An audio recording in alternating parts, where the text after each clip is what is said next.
പ്രിയപ്പെട്ടവരെ, നിങ്ങൾ എപ്പോഴെങ്കിലും ആലോചിച്ചിട്ടുണ്ടോ എന്തിനാണ് സർവശക്തനായ ദൈവം ഒരു നിസ്സഹായനായ കുഞ്ഞായി ഈ ഭൂമിയിലേക്ക് വന്നത്? ഇടിമുഴക്കത്തോടു കൂടിയ ഒരു വലിയ രാജാവായി അവിടത്തേക്ക് വരാമായിരുന്നില്ലേ? അതിന് വിശുദ്ധ അൽഫോൻസ് ലിഗോരി നൽകുന്ന ഒരു മനോഹരമായ ഉത്തരമുണ്ട്. നമ്മൾ തന്നെ കണ്ട് ഭയപ്പെടാതിരിക്കാനും മറിച്ച് തന്നെ സ്നേഹിക്കാനുമാണ് ദൈവം ഒരു ചെറിയ കുഞ്ഞായി മാറിയത്.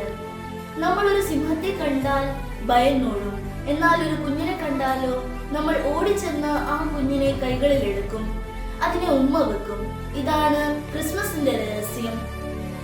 ദൈവം ആഗ്രഹിക്കുന്നത് നമ്മുടെ ഭയമല്ല, നമ്മുടെ സ്നേഹമാണ്.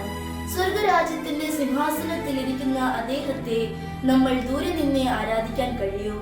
എന്നാൽ പുൽക്കൂട്ടിലെത്തിയാലോ നമുക്ക് അവിടുത്തെ സ്നേഹിക്കാനും നെഞ്ചോട് ചേർക്കാനും സാധിക്കും. അതുകൊണ്ട് ഈ ക്രിസ്മസിന് യാതൊരു ഭയവുമില്ലാതെ ആ ഉണ്ണീശോയെ നമ്മുടെ ഹൃദയത്തിലേക്ക് നമുക്ക് സ്വീകരിക്കാം. ഇന്നത്തെ സുഹൃത്ത് ജപം: എനിക്ക് വേണ്ടി ദരിദ്രനായ ഈശോയെ, അങ്ങയുടെ കൃപയാൽ എൻ്റെ ഹൃദയത്തെ എപ്പോഴും സമ്പന്നമാക്കണമേ.